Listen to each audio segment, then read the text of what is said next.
Bonjour à tous, JT spécial nouveauté sportive de New York avec en tête d'affiche la nouvelle Nissan GT-R, l'Audi A8 Spider, la Mercedes classe C63 AMG et la Jaguar F-Type SVR à fond dans un tunnel.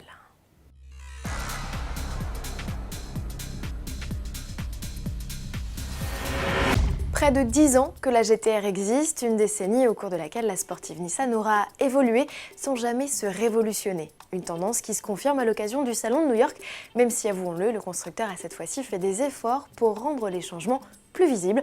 Ce sont les modifications les plus profondes depuis son lancement détail Nissan. En effet, on note l'arrivée de prises d'air latérales, de boucliers redessinés et d'une nouvelle calandre en V plus large pour optimiser le refroidissement du V6 3,8 litres biturbo. Mécanique qui, dans la transformation, s'est offert une cure de vitamines. La puissance grimpe de 550 à 570 chevaux, tandis que le couple passe à 637 Nm. Dans l'habitacle, l'ambiance se veut plus chic et épurée. La console centrale ne compte plus que 11 boutons contre 27 auparavant. Nouvel écran tactile de 8 pouces et boîte de vitesse à double embrayage offrant des passages de rapport plus souples font également partie des nouveautés. Enfin, cerise sur le gâteau, l'échappement.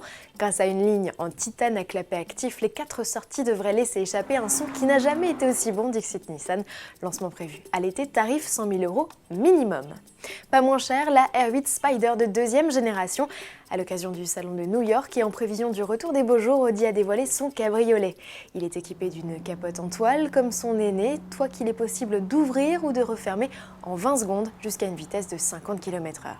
Malgré l'usage de matériaux type aluminium et carbone, l'intégration de ce toit amovible joue sur le poids. Du coup, le Spider est 50 kg plus lourd que le coupé. Et sous le capot, pas de changement, on retrouve caché sous le couvre-capote le V10 de 540 chevaux. Quant aux performances, elles stagnent avec un 0 à 100 km/h abattu en 3 secondes 6, soit un dixième seulement de plus que le classique R8. Enfin, lors du passage en caisse, il faudra quand même aligner près de 184 000 €, soit 17 000 € de plus que le coupé. L'ouverture du carnet de commandes est prévue au printemps et les premières livraisons à l'été. Et toujours à propos de cabriolet, Mercedes annonce l'arrivée d'une nouvelle recrue survitaminée dans la gamme classe C. Et c'est au salon de New York, là où le constructeur présente déjà le GLC coupé, que la C63 AMG Cabriolet a fait sa rentrée.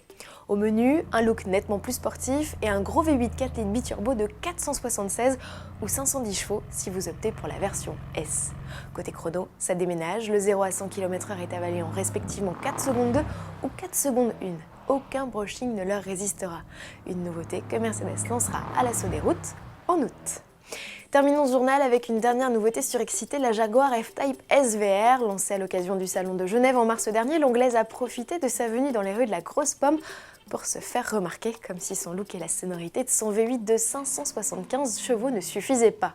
Eh bien, visiblement non, puisque Jaguar a carrément privatisé le tunnel de Park Avenue pour lancer à pleine vitesse son félin et mieux le faire rugir. Montez le son et à demain.